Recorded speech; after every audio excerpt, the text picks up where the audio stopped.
1,500 na ayuda. Anong klaseng pambabastos yan? Nakailang committee hearings na, ang binabanggit palagi, puro ayuda. Pinagsisigawan na ng mga manggagawa, itaas nyo yung sahod. Bibigyan nyo yung mga manggagawa, 1,500 na ayuda. Anong klaseng pambabastos yan? Parang namamalimos yung mga manggagawa. Bumbibigyan nyo ng ayuda mga manggagawa ng 1,500, ang kahulugan niyan, 50 pesos per day. Tanungin ko kahit sino. Dito, sa bulwagang ito, may mabubuhay ng 50 pesos kada araw. Ang mga minimum wage earners at middle income earners natin, ang isa sa pinaka-apektadong sektor ng krisis na meron tayo ngayon, Mr. Chair. Yung mga waiter, yung mga security guard, yung mga pumapasok, mga nag-a-assist sa atin dito, mga minimum wage earners, pumapasok. Nakamotor yung mga yan.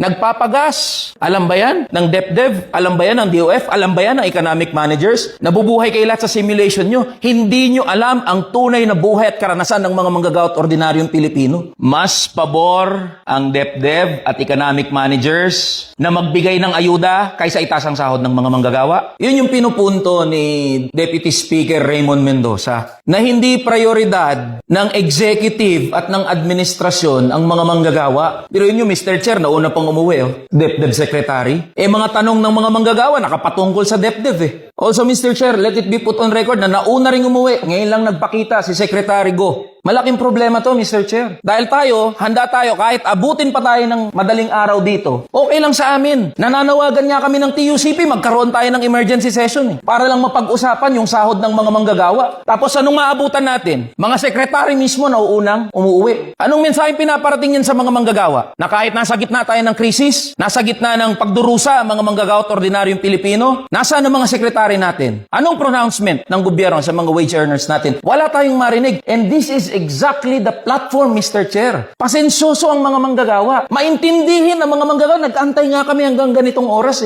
para lang makausap yung mga economic managers natin na alam ng labor movement na nangunguna rin na humaharang sa any wage increase. Economic managers ang pumatay sa legislated wage increase 200 pesos. At alam din ng labor movement na economic managers ang nasa likod ng hindi pag-usad ng National Minimum Wage Bill, House Bill number 8081 dito sa House of Representatives. We all know that. Director, magkano po salary grade niyo, Director?